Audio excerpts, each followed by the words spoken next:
안녕하세요. 깨성도 여러분, 케일라입니다. 오늘은 15분 성경 따라잡기 30강입니다. 룻기 지난 시간 끝났고요. 설명드린 대로 사사시대의 마지막 부분인 사무엘 상하 오늘 시작합니다. 한번 가볼까요? 항상 나오는 거지만 제가 구약의 구조와 지도와 백그라운드를 10분 정도로 제가 항상 요약해 드리는데요. 몇 주 전부터 제가 요거 생략하고 있습니다. 대신 카드로 위에 올려놓을 테니까 혹시 제 강의가 오늘 처음이신 분들은 거기 가서 먼저 들으시면 구약의 뼈대 요약을 알 수 있으실 겁니다. 그냥 넘어갑니다. 오늘은 15분 성경 따라잡기 30강 사무엘 들어갑니다. 자, 구약은요. 제가 신약 라이브에서 신약은 두 덩어리밖에 없다. 예수님의 생애와 제자들의 생애 그 두 가지가 다다. 그런데 뭔가 주주주주 많은 것들은 그 사도들이 그 제자들이 전도 선교를 하면서 그 와중에 쓰여진 편지들이다. 그 안에 편지가 바울 서신도 있고 베드로도 썼고 유다도 썼고 많은 사람들이 편지를 썼는데 그 편지는 그래서 사도행전 속에 쏙 들어갈 뿐 신학은 예수님의 생애와 사도들의 생애 두 덩어리가 끝이다 라고 항상 설명을 드린 거 기억이 나시면 좋겠는데요. 구약은요. 자, 네 덩어리입니다. 모세 오경이 있고요. 사사시대가 있고요. 사사시대에서 왕정시대가 있고 왕정시대에서 망해서 포로시대 이렇게 네 시대만 우리가 공부를 나누어서 공부하면 됩니다. 그래서 구약은 우리가 모세오경, 창세기, 출애굽기, 레위기, 민수기, 신명기까지 모세가 쓴 거 아시죠? 이 모세오경이 결국 율법입니다. 자, 이서 모세오경 우리 끝났고요. 우리 사사시대에 들어가면서 우리 여호수아, 사사기, 룻기까지 지난 시간에 끝냈잖아요. 사무엘 상하 끝나면 사사시대가 끝납니다. 왜냐면 사무엘 상하가 끝나면서 솔로몬을 시작으로 왕정시대가 열리거든요. 이제 왕정시대에 들어가면 열왕기상하, 역대상하죠. 우리가 정신이 하나도 없는 거 그거 정신 똑바로 잡고 저를 따라오셔야 되는데 그거 들어가기 전에 사무엘 상하 오늘 하겠습니다. 물론 사무엘 상하 오늘 다 끝내지는 못해요. 15분 성경 따라잡기이기 때문에 길게 하지 못하기 때문입니다. 한번 가보겠습니다. 사무엘 상하의 주인공은 딱 3명입니다. 자, 사무엘 상하 그러면 주인공이 사무엘밖에 안 나올 것 같잖아요. 자, 정신 바짝 차리고 사울과 다윗도 사무엘 상하에 나옵니다. 사울도 왕이고 다윗도 왕이기 때문에 우리가 잘못 생각하면은 열왕기 상하에 나올지도 몰라 라고 생각을 하는데 절대 열왕기 가서는 사울과 다윗을 찾으시면 안 됩니다. 없어요. 거기에는 찾으면 안 되시고요. 사무엘 상하에 다윗과 다윗이 뒤에 붙어 있습니다. 자, 사무엘 상하의 주인공은 3명 기억하세요. 누구? 사무엘, 사울, 다윗입니다. 오늘은 사무엘 이야기를 하겠습니다. 사사기 배경 속에 태어난 사무엘이고요. 자, 사사기 배경 지난 시간 사사기의 그 배경이 얼마나 엉망진창이었는지 설명을 제가 많이 드렸고요. 자, 여기 나오네요. 엉망진창이었던 사사시대에 한나 잘 아시죠? 해나라고 영어로는 해나라는 이름도 많이 있던데요. 분인나 아시죠? 한나와 분인나 이 엘가나 사이에서 태어났는데요. 이 엘가나가 와이프가 둘이었죠. 어떻게 그렇게 됐을까? 자, 한나가 애를 못 낳아요. 그래서 성전에 가서 울고불고 기도하는 모습을 엘리는 L자 하나만 제가 칼라를 잘못했네요. 엘리는 그것을 보고 술 취했다고 오해를 합니다. 자, 성경에는 엘리가 눈도 어두워지고 이제 나이가 들어서 이제 그렇게 설명을 하는데 영적인 눈도 어두워졌다 이렇게 많이 설교를 하시죠? 네, 맞습니다.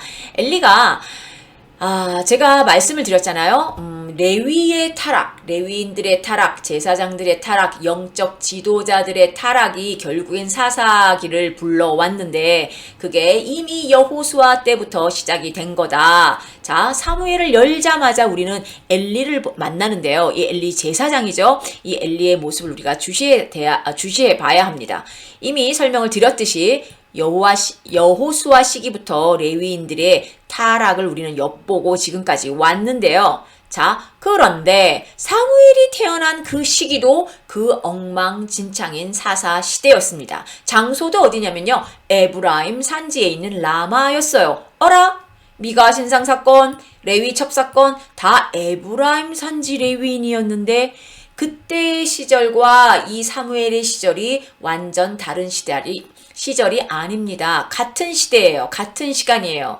하지만 그 많은 레위인들이 타락을 했을 때 그 가운데서도 하나님이 남은 자, 남겨두신 사무엘을 통해서 다시 왕정 시대가 시작되면서 하나님의 나라가 다시 세워지는, 다윗이 오는 그런 역사를 하나님이 지금 이끌어가고 계십니다. 자, 우리도 지금 현실이 암울합니다. 암흑 속에 우리가 지내는 것 같고요. 다 타락한 것 같고 다 망한 것 같지만 그 안에서도 하나님은 우리 같은 남은 자들을 이 땅에 남기셔서 그 남은 자들을 통해서 하나님의 일을 계속 진행하고 계십니다. 그 남은 자 안에 남아 계시길 정말 소원합니다, 여러분. 자, 이때에는 리더십의 부재 상태라고 이미 제가 사사기 때 말씀을 드린 것 같은데요. 첫 번째로는 영적 리더십의 부재. 레위 지파가 타락했고 썩었다고. 미가 신상 사건, 레위 첩사건 사건 제가 이야기식으로 재밌게 말씀드렸죠. 지난 시간에 있을 겁니다. 자, 그거 한번 보시고 들으시고요. 자, 두 번째는 정치적 리더십의 부재인데, 제가 사사기를 하면서 마지막 페이지에 제가 대사사 6명을 보너스로 설명을 드리면서요. 기드온과 입다를 설명드리면서, 기드온과 입다가 둘 다 므낫세 지파입니다. 므낫세 지파인 기드온과 입다가 사사로서의 활동을 하고 이기잖아요, 전장에서. 그 후에 뭐라고 말씀을 드렸어요? 에브라임 지파가 뒤에 뒤늦게 나타나가지고 너네 왜 우리한테 허락도 안 받고 우리한테는 부르지 않고 왜 니네끼리 나가서 싸워 딴지를 거는 사건 성경에 나와 있습니다. 원래는 이 시대의 정치적 리더십은 어디 지파에 있었냐면요, 에브라임 지파에 있었어요. 왜냐하면 에브라임 지파에 누가 있었어요? 네, 여호수아가 있었기 때문에 그 당시에도 계속 정치적인 그 리더십은 에브라임 지파에 있었습니다. 그러면 사사시대에 원래 이웃 나라들이 쳐들어오고 전쟁이 났을 때 에브라임 지파가 먼저 솔선수범해서 나가서 싸우고 지켜야 하는 그런 책임이 있었어요. 그럼에도 불구하고 다른 지파에서 계속 사사들이 일어나죠. 물론 하나님이 사사를 세우시긴 했지만요. 그런데 적어도 방해를 하거나 딴지를 걸면 안 되는데, 므낫세 지파, 기드온과 입다, 특히 왜 므낫세한테 그랬을까? 아시죠? 므낫세와 에브라임은 요셉의 아들입니다. 둘이 형제 지파예요. 그런데 에브라임이 왜 그랬을까? 참, 정치적 리더십의 부재입니다. 에브라임 지파는 정치적 리더십의 그 책임을 다하지 못했어요. 자, 그래서 이스라엘은 지금 영적 지도자, 레위 지파도 엉망진창, 정치적인 책임을 해야 할 에브라임 지파도 엉망진창. 지금 거의 리더십이 진공 상태인 이스라엘 상황입니다. 이 상황을 백그라운드로 머리에 두시고 사무엘이 이때 태어났구나 라는 것을 생각해 두셔야지 사무엘에 대해서 우리가 공부를 할 수 있습니다. 갈게요. 이때 사무엘의 위치를 볼게요. 사무엘의 위치는 왕을 세우는 자입니다. 사무엘이 사울도 다윗도 세웠다는 거 기억하시죠? 자, 다윗의 길을 예비하는 자입니다. 결국에는 사무엘은 사울도 본인이 세웠기 때문에 사울에 대해서 굉장히 연민이 많았던 거 아시죠? 사울이 그렇게 죽고 나서 굉장히 슬퍼했다고 성경은 우리에게 알려주고 있습니다. 하지만 원래는 다윗의 길을 예비하는 자입니다. 어디서 많이 듣던 소리죠. 세례 요한이 예수님을 예비하던 자였던 것처럼 사무엘은 다윗을 예비한 자죠. 다윗의 후손으로 예수님이 오시기 때문입니다. 자, 사사기의 레위인들과 사무엘을 비교해 보겠는데요. 사사기 시대의 다른 레위인들은 그 당시 환경에 그대로 몸을 맡긴 자들입니다. 그냥 환경이 시키는 대로, 환경이 좋은 대로 그냥 그렇게 행위와 모습과 겉모습을 보면서 제사 지내면 되지, 가서 예배 드리면 되지, 교회에 감사원금 11조 내면 되지, 교회에 가서 봉사하면 되지, 그러면서 뒤로는 세상 사람들보다 더 못한 삶을 살고 있었던 레위인들이에요. 미가 신상사건, 레위 첩사건, 레위한테 첩이 있었다는 것조차가 문제가 되는 거잖아요. 그런데도 불구하고 이거 복습인데 그 레위가 뭐라 그래요? 유대 땅에 갔다가 자기네 에브라임 지파로 돌아올 때 베냐민 지파를 지나가기 바로 직전에 거기 예루살렘 성 지금의 예루살렘 성인 여부수족을 지나갈 때 말씀드렸죠. 그 당시에는 여부수족은 여호수아가 점령하지 못한 땅입니다. 차지하지 못한 땅이기 때문에 이방인이 살고 있었어요. 여부수족이라는 이방인이 살고 있었어요. 그런데 꼴에 자기가 레위인이라고 이방인의 그 동네에서 못 자겠답니다. 그래서 기브아까지, 그 베냐민 지파 기브아까지 가가지고 그 일을 당한 거잖아요. 자, 보세요. 겉모습은 번지르르 합니다. 레위인입니다. 레위인으로 사는 척을 합니다.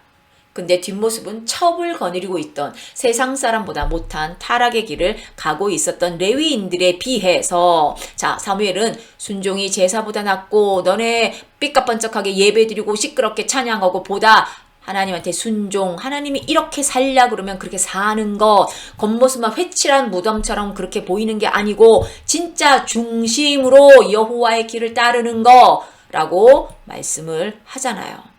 사무엘과 그때 시절에 레위인들이 이렇게 달랐습니다. 자, 레위 지파에게 땅을 주지 않았다라는 것을 봐야 사사기를 제대로 읽을 수 있다고, 그게 키라고 말씀드린 거 기억나시죠? 자, 원래 하나님은 레위 지파에게 땅을 주시지 않으셨습니다. 기억나시죠? 48개 성읍으로 흩으셨고요. 그 이유는 모세의 오경을 레위 지파만 갖고 있었는데 그 율법을, 하나님의 법을 이스라엘 민족에게 가르쳐야 했기 때문입니다. 왜냐면 모세 때, 여호수아 때는 이스라엘 백성들이 몰려다녔잖아요. 그래서 중앙 집권이 가능했지만 가나안 땅으로 들어와서 12지파에게 땅을 분배한 이후로는 중앙 집권은 불가능하고 지방 자치대가 됐어야 했었습니다. 그래서 48개 성읍으로 율법을 갖고 있는 레위 지파를 흩으셨어요. 이유는 딱 하나입니다. 목적은 딱 하나예요. 가르쳐라야죠. 근데 사사기에 지난 시간에 했지만 그 다음 세대는 여호와의 이름도 제대로 모르고 그 여호와가 이스라엘 위에서 무엇을 행했는지도 모르더라라고 우리 성경책은 우리에게 증거하고 있습니다. 자, 사명에 실패한 레위 지파입니다. 지금 현재 우리 레위인이라고 자칭 불리기도 하고요. 다른 사람들이 우리는 레위인입니다. 찬양하는 분들, 앞에 영적 지도자로 서신 분들, 교회의 리더십으로 쓰신 분들, 본인들이 레위인이라고 말씀하시는 분들이 꽤 많아요. 자, 우리는 잘하고 있는지 이런 거를 보시면서 한 번 더 우리의 모습을 한번 뒤돌아보시기 바랍니다. 자, 사무엘의 생애 빨리 가겠습니다. 사무엘의 생애는 출생과 유년기, 당시 정통 공식 예배 장소는 어디였냐면요, 실로예요. 제가 지도를 갖고 왔는데 실로 여기 보이시죠? 근데 원래 여호수아가 바로 요단강을 건너서 베이스 캠프로 썼던 그 지역 기억나시나요? 제가 사울이 거기서 왕도 됐고 거기서 첫 번째 번제와 첫 번째 할례를 했기 때문에 영적으로 굉장히 중요하다, 외우셔야 돼요 라고 설명한 곳이 있는데, 네, 길갈입니다. 원래는 길갈에서 이제 실로로 가죠. 이 실로가 지금 에브라임 지파 땅이거든요. 말씀드렸죠. 계속 여호수아는 에브라임 지파다. 그렇기 때문에 에브라임 지파가 제일 첫 번째 전쟁으로 얻은 중간 지역을 에브라임 지파가 차지하고 실로로 공식 예배 장소를 옮긴다. 자, 그래서 길갈에서 실로로, 나중에 노브로 가는데요. 오늘 나옵니다. 노브는 바로 여기 있는데요. 왜 옮기게 되는지 말씀을 드릴게요. 밑에 나오네요. 자, 그 다음에 엘리 집안이 몰락합니다. 알죠? 엘리 아들 홈리와 비느하스 아들이 아주 부패했죠. 자, 이 몰락을 이제 그려지는데요. 아벡 에베네셀 전투. 자, 이제 전투가 나오기 시작합니다. 다음 시간에 사울 얘기 나올 때도 전투가 굉장히 많이 나오는데요. 오늘 2개의 전투 할 거예요. 그 중에 하나, 아벡 에베네셀 전투 외우세요. 자, 삼손 이후 첫 전면전인데요. 누구랑? 블레셋이랑. 제가 사사기 끝날 때 말씀을 드렸습니다. 블레셋은 이스라엘을 굉장히 오랫동안 괴롭힌 가장 큰 적이었는데 그 40년 동안 중에서 첫 20년을, 초기 20년이죠. 삼손 혼자서 막아냈습니다. 그 이후에 20년은요. 지금 이 엘리부터 시작해서 사울까지 20년을 지금 막아내는데요. 그 정도로 강력한 나라였습니다. 자, 이 전면전이라는 것에 우리가 신경을 써야 되는데, 사사기는요, 제가 설명을 드렸듯이 한 나라가 쳐들어오면 한 지파가 가서 싸웠습니다. 사사들이 어느 지파 사람들인지 기드온, 입다, 뭐 에훗, 온니엘 제가 설명 다 드렸죠. 한 지파에서만 상대할 수 있었던 정도의 나라들이었어요. 그런데 블레셋은요, 한 지파 정도가 가서 싸울 수 있는 정도의 그런 나라가 아니었던 거예요. 계속 말씀을 드리는데 블레셋은 지금 이쪽이죠. 블레셋은 가장 좋은 땅을 지금 차지하고 다윗 때까지 이 땅을 내놓지 않고 거기서 사는데요. 크레테라는 이 헬라 쪽에서 온 해양 민족이다. 그 해양 민족은 굉장히 잔인하고 전투력이 강하고 철기 문명을 가졌다라고 제가 몇 번 설명을 드린 것 같습니다. 그렇기 때문에 이스라엘이 이렇게 한 지파만 일어나서 막아낼 수 있는 그런 정도의 나라가 아니었어요. 근데 삼손이 그때 혼자 막아내고 있었다는 거 대단하죠. 자, 근데 이게 어디냐면 아벡, 에벤에셀. 아벡은 이제 블레셋이 이쪽이니까 이쪽에서 이렇게 올라왔겠죠. 이제 이스라엘은 이쪽에서 이렇게 왔겠죠. 에벤에셀 쪽에 이스라엘이 진을 치고 아벡 쪽에 블레셋이 진을 치면서 싸움이 나는 겁니다. 근데 전면전이에요. 이스라엘 12지파가 다 같이 가서 싸웠어야 되는 싸움입니다. 그런데 이때는 이미 영적 리더십과 정치적 리더십이 다 진공 상태인 상황이잖아요. 엘리도 아까 봤지만 사무엘 열자마자 나오는 엘리, 눈이 어두워져서 이미 눈이 영적으로 어두워진 엘리, 그래서 엘리 집안이 지금 몰락을 하는 겁니다. 자, 이 시대였는데요. 이때 홈리와 비느하스도 같이 전쟁에 나가는데 막 지니까 여기서 졌어요. 막 지니까 법궤 가져가자. 법궤 가져가면 하나님이 우리와 함께 하시니까 이길 거야. 근데 어떻게 됐어요? 이기긴커녕 법궤마저 빼앗깁니다. 자, 여기서 법궤 이동 이런 거는 해야 될까 안 해야 될까 하다가 간단하게 하고 넘어가려고 지도는 찾아왔어요. 자, 뺏기죠. 아수도세 가죠. 가드로 가서 에글론에 갔다가 베세메스 갔다가 길란 여아림에서 70년 있다가 나중에 다윗이 찾아옵니다. 자, 근데 여기서 잠깐 이게 빨간색으로 되어 있으니까 파랑으로 한번 바꿔볼까요? 잠깐 우리가 봐야 할 문제는요. 자, 에글론에서 베세메시까지 올라가는 게 이제 블레셋에서 이스라엘 땅으로 가는 건데요.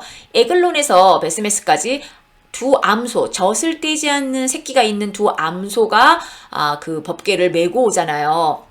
왜 블레셋에서 법궤를 그냥 보냈겠습니까? 가는 곳마다 전염병이 역병이 돌고 다곤신상은 넘어져서 코가 깨지고 머리가 부러지고 팔이 부러지고 이런 일이 일어나니까 사람들이 덜덜덜 떨기 시작하는 거예요. 이 여호와라는 신의 저주인가 보다. 빨리 돌려보내라. 근데 그냥 돌려보낼 수는 없고 뭐 어떻게 해서 돌려보내라 해가지고 지금 이렇게 돌려보내는 꾀를 쓴 건데요. 그 사람들이 여기서 보낼 때 이렇게 하자.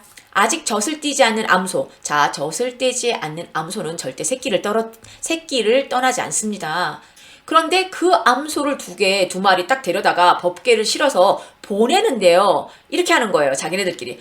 얘네들이 그냥 곧장 베세메시로 넘어가면 그래, 맞아. 그거는 여호와가 우리한테 저주 내린 거 맞네. 그런데 얘가 그냥 아무데나 막 가잖아? 그러면 그냥 우연의 일치인 거야. 그러니까 우리 여호와 안 무서워해도 돼. 이렇게 자기네가 짠 거죠. 그런데 이 베세메시라는 곳은요. 지금 지도는 이렇게 밑으로 내려간 것 같이 보이지만 자, 이 베세메시로 에글론에서 베세메시로 올라가는 길은 오르막길입니다. 그리고 이 새끼 아직 젖을 떼지 않는 이 암소를요. 그냥 자유롭게 내버려두면 어디로 갈 것 같습니까? 당연히 새끼한테 가죠. 그런데 이 사람들이 말을 하기를 얘네들이 그냥 쭉 가잖아 베세메스로. 그럼 여호와가 우리 저주한 게 맞아. 근데 걔네들이 다른 데로 가면 우연의 일치야.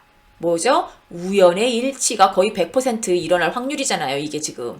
그렇기 때문에 우연의 일치로 결론을 내고 싶어서 이런 꾀를 쓴 겁니다. 근데 무슨 일이 일어나요? 암소 두 마리가 울면서 그냥 옆도 뒤도 쳐다보지 않고 베세메시로 그 오르막길을 넘어갑니다. 하나님은 이런 일을 보여주셔서 하나님이 살아계시다는 것을 알게 하시죠. 그 다음에 무슨 일이 일어나냐면요. 이 에벤에셀, 아벡 전투에서 지고 난 이후에 일어난 일은요. 실로 성소가 파괴됩니다. 실로에서 가지고 왔잖아요. 법궤를. 실로를 파괴시켜버립니다. 블레셋이. 그래서 이 실로가 뭐라고 그랬어요? 정통 공식 예배 장소였다고 그랬잖아요. 여기서 더 이상 파괴가 됐기 때문에 여기 못 있는 거예요. 그래서 노브로 갑니다. 여기 없어서 제가 써놨는데요. 노브는 여기인데 기브아와 그 예루살렘 사이 요거 빨간 별 표시 보이시죠? 여기입니다. 여기로 옮겨갑니다. 그래서 아히멜렉을 중심으로 85명의 제사장이 여기에 모여 있는 거예요. 다윗이 쫓겨났을 때 여기에 갔는데 왜 노베 제사장들이 모여 있지? 실로가 아니라? 라고 혹시 생각해 보신 분들이 있습니까? 원래는 실로잖아요. 그런데 이때 아벡하고 에벤에셀 전투에서 진 후폭풍이 첫 번째 실로 파괴, 두 번째는 게바의 블레셋 수비대, 우리 조선시대, 그쵸? 일본이 우리 일본 수비대 같은 거 우리 조선 땅에다가 막 만들어 놨잖아요. 그거하고 비슷합니다. 어디냐면요. 여기 게바, 라마고 옆에 믹마스 요 사이입니다. 여기, 그래서 여기에다가 블레셋 수비대를 만듭니다. 감시 초소죠.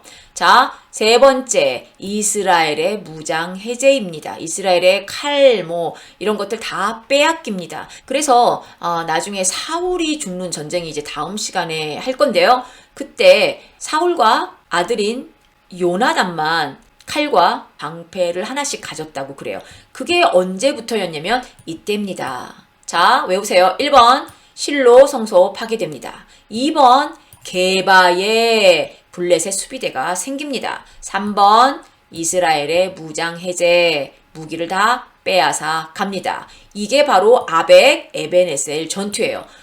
이거 성경을 여러분들이 혼자 읽으시면은 찾아낼 수 없는 건데 제가 요약해드렸습니다. 오늘 전쟁 2개 한다고 그랬는데 그 중에 하나가 아벡 에벤에셀 전투, 삼손 이후에 블레셋과의 첫 전면전, 올망졸망하게 한 지파가 상대할 수 있는 정도의 나라가 아니다. 블레셋은. 이거 나중에 다윗이 다시 차지합니다. 자, 그 다음에 사무엘의 사역을 시작할게요.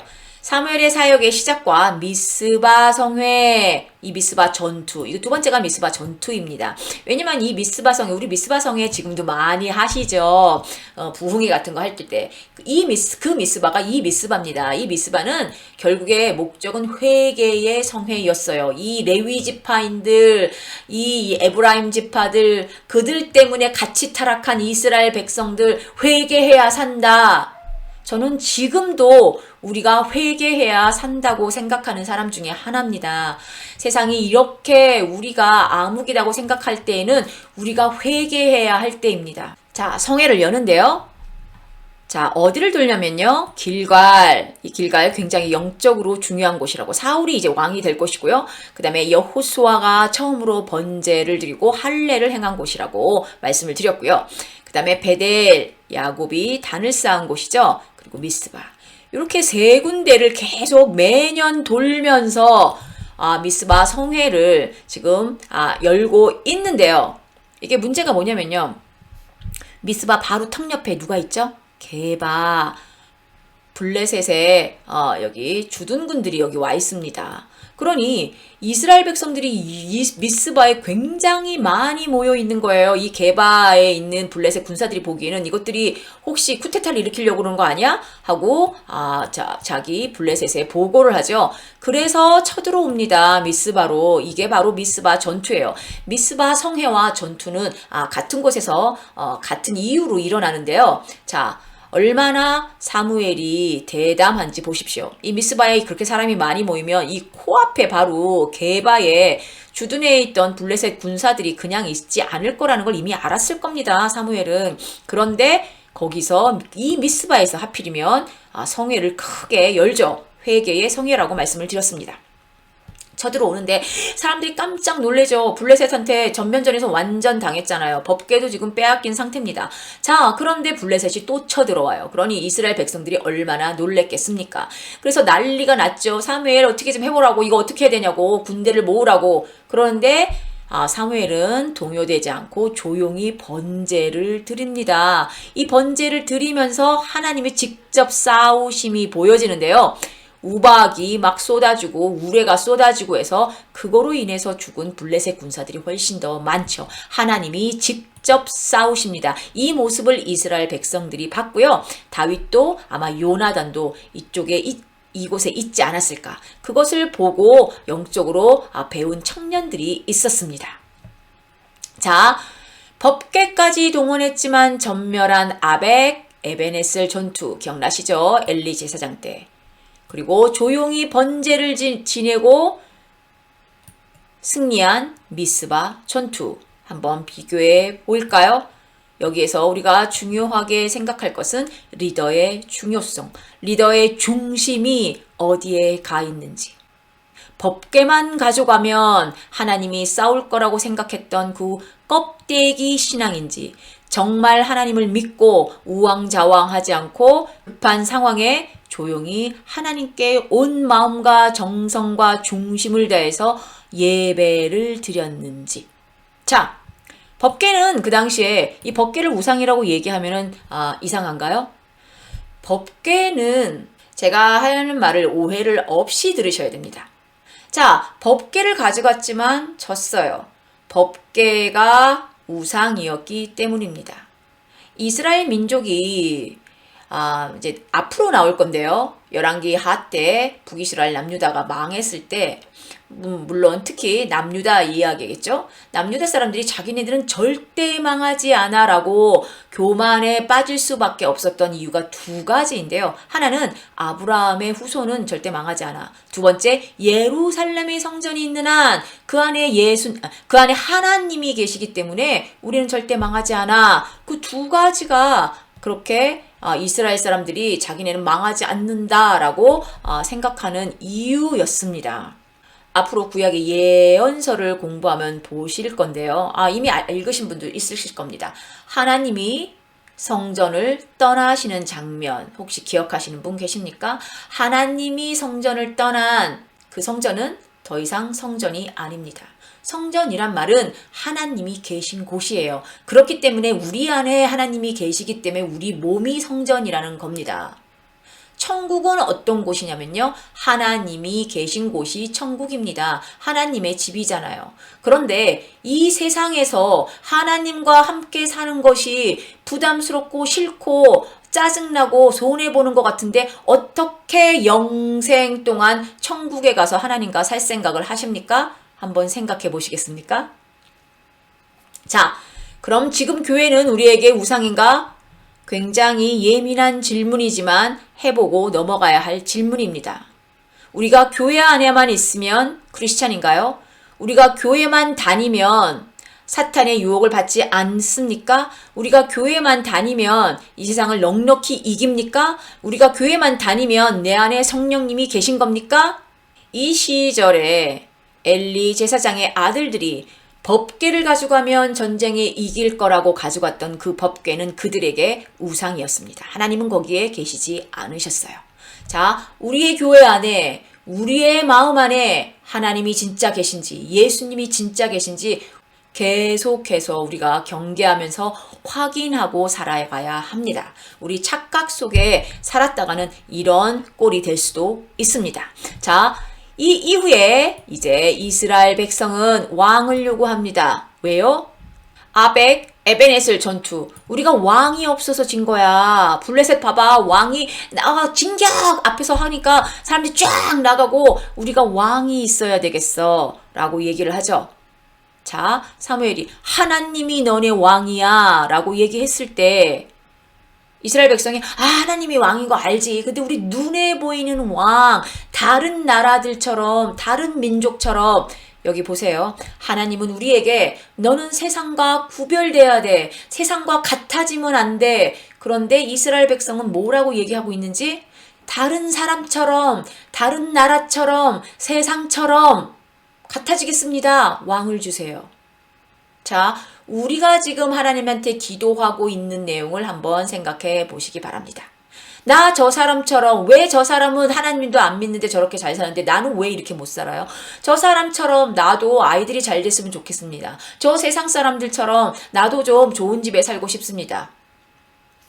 물론 우리 크리스찬들도 잘 먹고 잘 살 수 있습니다. 하지만 그건 보너스예요. 먼저 그의 나라와 의를 구하라. 그리하면 이 모든 것을 너에게 더하시리라. 우리 하나님은 우리에게 필요하신 것을 모두 다 알고 계십니다. 그랬기 때문에 다 더하신다고 이미 약속을 해 주셨어요. 그런데 너네들은 그곳에 사는 이유가 다른 세상 사람들처럼 그 더해지는 보너스 때문에 사는 게 아니라, 그게 목적이 아니라 원래 하나님의 의와 나라를 먼저 세우고 하나님의 사역을 먼저 하는 게 너네 목적이야. 그런데 그렇게 살잖아? 그러면 나머지 것, 세상 사람들이 갖고 있는 것, 너희한테 필요한 것 내가 다 더해 줄 거야 라고 하나님은 약속을 하셨죠. 우리는 제사가 먼저인지 제밥이 먼저인지를 헷갈리고 삽니다.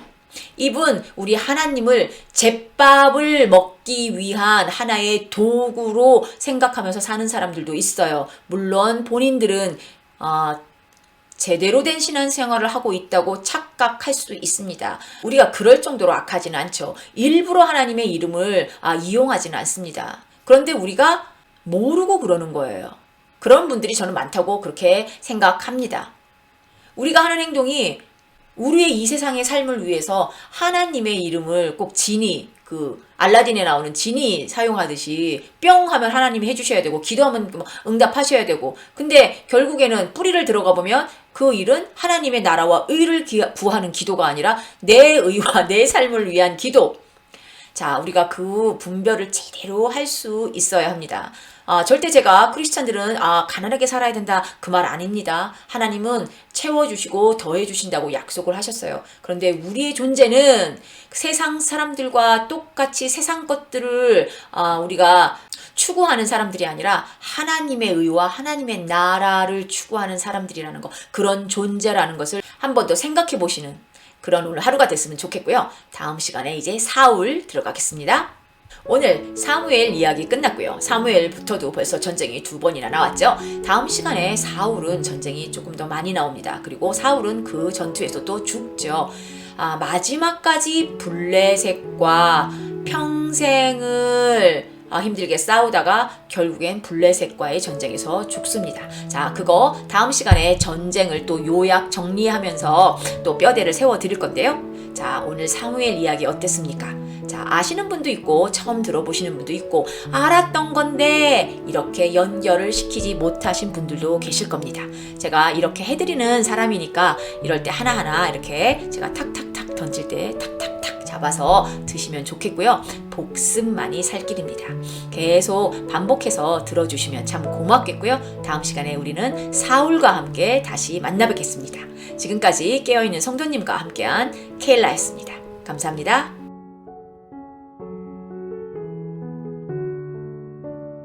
저희 채널은 기독교인이라면 꼭 읽어야 할 성경을 쉽게 읽을 수 있도록 도와드리는 채널입니다.